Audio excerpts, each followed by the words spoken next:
नमस्कार, मैं हूं आपके साथ शिखा चौहान और आप देख रहे हैं इस वक्त पीआरबी।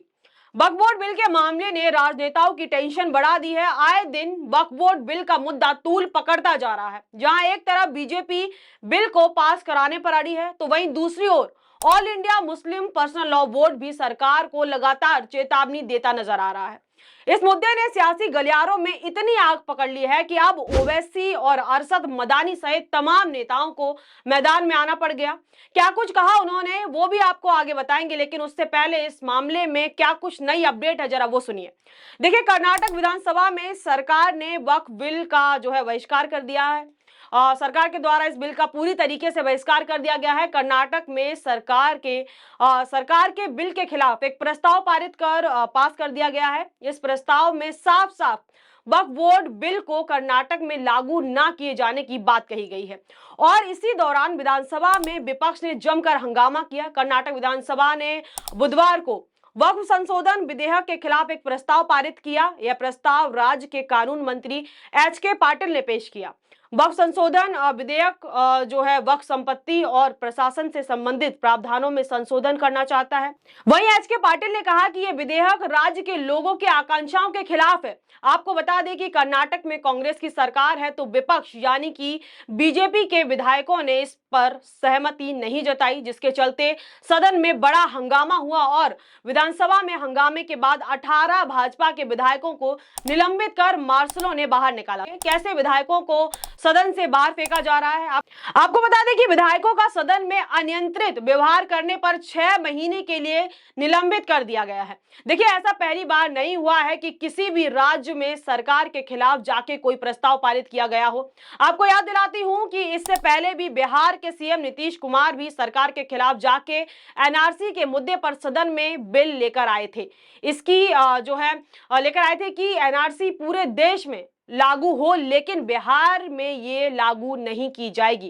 कयास तो ये भी लगाए जा रहे हैं कि आने वाले समय में नीतीश कुमार भी हो सकता है वक्फ बोर्ड के मामले में कोई बड़ा फैसला ले सकते हैं, क्योंकि बिहार में नीतीश सरकार का एक बड़ा वोट बैंक हम कह सकते हैं। मुस्लिम समुदाय जो है बिहार में नीतीश कुमार का एक बड़ा वोट बैंक माना जाता है और इससे पहले भी नीतीश कुमार कई फैसले मुसलमानों के हित में लेते नजर आए हैं और उनके पक्ष में लेते देखे गए हैं। चाहे फिर मामला कब्रिस्तान में घेराबंदी का हो, चाहे हम बात मदरसों की अध्यापकों की जो वेतन है वो सरकारी शिक्षकों के समान कर देने की बात हो, या मुस्लिम महिलाओं के लिए कोई भी बड़े फैसले लेने की बात हो, नीतीश कुमार ने हमेशा जो है बड़े बेबाकी से सदन में इन मुद्दों पर खुलेआम चर्चा की। खुलेआम जो है इन मुद्दों पर बीजेपी के नेताओं के रहते हुए भी सदन में इन पर बात की, इन मुद्दों को उठाया और अपने कामों की चर्चाएं भरे सदन में की है पहले भी। वहीं नीतीश कुमार, चिराग पासवान और नायडू समेत कई नेताओं पर all India Muslim personal law भी दबाव बना रहा है। अगर बात करें दूसरी ओर सरकार के समेत सरकार के साथ साथ मुकेश अंबानी की भी टेंशन बढ़ सकती है इस मुद्दे में, क्योंकि देखिए अंबानी का घर अंटिलिया भी वक्फ बोर्ड की जमीन पर बना है। जी हाँ, आरोप है कि अंबानी ने वक्फ बोर्ड की जमीन को गलत ढंग से खरीदकर उस पर जो है अंटिलिया का निर्माण किया है। जो पहले जो है उस जमीन पर जो है एक यतीम खाना हुआ करता था, लेकिन उसको गलत ढंग से अंबानी ने जगह को खरीदा और उस पर जो है अपने विशाल भवन का निर्माण किया है। और अगर हम बीजेपी की बात करें तो खास तौर पर 2014 और 19 की बात करें तो सरकार चुटकियों में हर बिल को सदन में पास करा लेती थी, क्योंकि उस वक्त सरकार पूर्ण बहुमत से सत्ता में थी, लीडर ऑफ अपोजिशन कोई नहीं था। और उसी के चलते किसान बिल भी आपको याद होगा कि सरकार ने कैसे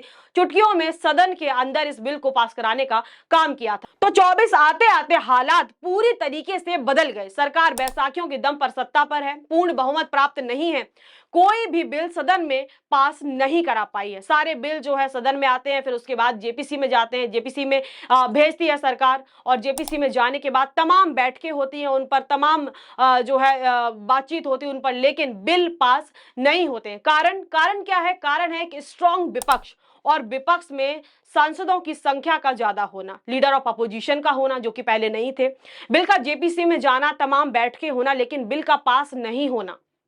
ये सारी चीजें, इन सबके पीछे का कारण है कि स्ट्रॉन्ग विपक्ष है इस वक्त, और एक स्ट्रॉन्ग जो है सांसदों की संख्या जो है सदन में होना।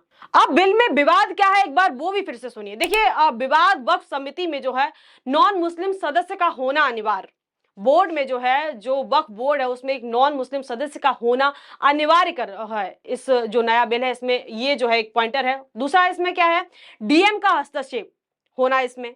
वहीं all India Muslim personal law का कहना है कि सरकार हमारी समिति या यूं कह लीजिए कि वक्फ बोर्ड में घुसकर हमारी संपत्ति को हड़पना चाहती है और हड़प कर देश के बड़े बड़े पूंजीपतियों को बेचना चाहती है। ये इल्जाम जो है लगातार लगाए जा रहे हैं। वहीं देखिए आप तस्वीरें भी देख सकते हैं कि कैसे all India Muslim personal law जगह जगह सरकार के खिलाफ और इस बिल के खिलाफ विरोध प्रदर्शन कर रही है। तो ये तो थी वक्फ बोर्ड को लेकर, इस मुद्दे को लेकर सारी नई अपडेट। अब इस मुद्दे को लेकर क्या कुछ हेडलाइंस चल रही हैं और इस मुद्दे को लेकर बड़े बड़े राजनेताओं जैसे कि ओवैसी की मैंने बात की और बड़े बड़े राजनेताओं के द्वारा क्या कुछ प्रतिक्रिया दी गई, एक बार वो भी देखिए।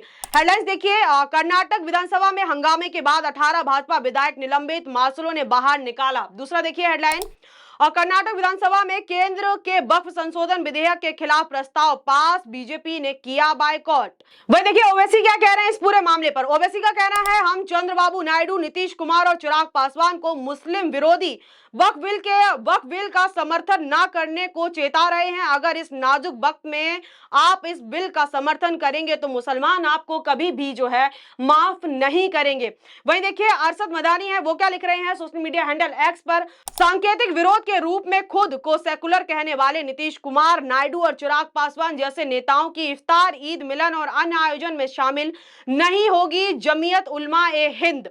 ये लोग सत्ता के लिए मुसलमानों पर हो रहे अन्याय और अत्याचार पर चुप्पी साधे हुए हैं और देश के संविधान के खिलाफ सरकार का समर्थन कर रहे हैं। वक्फ संशोधन बिल पर इन नेताओं का रवैया इनके दोहरे चरित्र को उजागर करता है। उन्हें देश के संविधान और धर्मनिरपेक्षता की कोई परवाह नहीं है, वे केवल अपने राजनीतिक हितों में रुचि रखते हैं। तो देखिए यहाँ पे नीतीश कुमार और नायडू और पासवान के समेत जो है तमाम नेताओं को जो इन्होंने इन पर तंज कसा। अब इस मुद्दे को लेकर जो विधानसभा में हुआ, कर्नाटक की जो विधानसभा में हुआ, उस पर बीजेपी की प्रतिक्रिया आई है। बीजेपी क्या कह रही है एक बार वो सुनिए। देखिए बीजेपी भाजपा नेता विजेंद्र ने गुरुवार को कहा कि मुख्यमंत्री सीतारमैया ने केंद्र सरकार के वक्फ संशोधन बिल के खिलाफ बलपूर्वक जो है एक बिल पारित करा लिया है। उनका मकसद साफ है, जब मोदी वक्फ में पारदर्शिता लाना चाहते हैं तो सीतारमैया और सरकार जमीन माफियाओं की रक्षा करना चाहती है। उन्होंने कांग्रेस नेताओं पर जमीन हड़पने का जो है आरोप बीजेपी की तरफ से कांग्रेस पर लगाया जा रहा है। अब इस पूरे ये जो पूरा मामला है इस पर all India Muslim personal law क्या कह रही है वो देखिए। All India Muslim personal law का क्या कहना है, यहाँ पे उनके हैंडल से लिखा जा रहा है, all India Muslim personal law board और तमाम मुस्लिम संगठन कई बार स्पष्ट कर चुके हैं कि वक्फ संपत्तियों पर सरकार का कब्जा कभी नहीं होने दिया जाएगा। वक्फ संशोधन बिल 2024 को भारत के मुसलमानों ने पूरी तरीके से जो है खारिज कर दिया है। सरकार को मुसलमानों के धैर्य की परीक्षा नहीं लेनी चाहिए और देश को लोकतंत्र की बजाय तानाशाही की ओर नहीं ले जाना चाहिए। अल्पसंख्यकों की संपत्ति जब्त करने का प्रयास सरासर क्रूरता है जिसे कोई भी न्यायप्रिय समूह स्वीकार नहीं कर सकता। हमें अफसोस है कि एनडीए की सहयोगी पार्टियों ने मुसलमानों को उनका हक दिलाने में अपनी भूमिका नहीं निभाई और बीजेपी के सांप्रदायिक एजेंडे का समर्थन किया। हम विपक्ष के धर्मनिरपेक्ष दलों से अपील करते हैं कि अगर ये विधेयक जो है सदन में पेश किया जाता है तो वे एकजुट होकर इसे पुरजोर विरोध करें, इसका जो है पूरी तरीके से विरोध करें। हम सरकार से इस संशोधन विधेयक को वापस लेने और पुराने कानून को बरकरार रखने की भी मांग करते हैं, अन्यथा मुसलमानों के लिए जन संघर्ष के अलावा कोई और रास्ता नहीं बचेगा और परिणामी स्थिति के लिए सरकार जो है जिम्मेदार होगी। अगर बोला कि जो भी कानून, जो भी सरकारी बिल ला रही है इसको वापस नहीं लेती है तो जो आने वाले जो परिणाम होंगे उसके लिए सरकार, जो भी स्थिति देश में होगी उसके लिए जो है पूरी तरीके से सरकार जिम्मेदार होगी। वहीं कर्नाटक में भी इस मुद्दे को लेकर विधानसभा में जो हंगामा हुआ वो भी एक बार देखिए आर्टिकल के माध्यम से मैं आपको पढ़ के बताती हूँ। कर्नाटक विधानसभा ने बुधवार को वक्फ संशोधन विधेयक के खिलाफ प्रस्ताव पारित किया। प्रस्ताव को राज्य के कानून मंत्री एच.के. पाटिल ने सदन में पेश किया। चर्चा का विषय रहे वक्फ संशोधन विधेयक का मकसद वक्फ संपत्तियों के प्रशासन से संबंधित प्रावधानों में संशोधन करना है। इससे पहले दिन में एच.के. पाटिल ने एक बयान में कहा था कि सदन ने सर्व संपत्ति से वक्फ संशोधन विधेयक 2024 को खारिज कर दिया है, क्योंकि यह राज्य के लोगों की सार्वभौमिक जो आकांक्षाओं को पूरी तरीके से जो है उसके खिलाफ है, और उन्होंने केंद्र से इस कानून को वापस लेने का आग्रह किया है। इस दौरान बीजेपी ने सदन से जो है बाइकआउट कर दिया। बीजेपी ने जो है सदन को बाइकआउट कर दिया है। ये तो कर्नाटक और वक्फ बोर्ड से जुड़े हुए जितने नई अपडेट है, जितने नए मुद्दे हैं, जितनी नई चीजें वक्फ बोर्ड और इस मुद्दे से निकलकर सामने आई, वो मैंने आपको बताने का काम किया। लेकिन आपकी क्या राय है इस पूरे प्रतिक्रिया पर, इस पूरे मुद्दे पर, हमें कमेंट सेक्शन में बताना ना भूले। इस खबर में बस इतना ही। ऐसी तमाम खबरों के लिए जुड़े रहिए हमारे साथ और देखते रहिए PRB। तब तक के लिए मुझे दी इजाजत। बहुत बहुत धन्यवाद।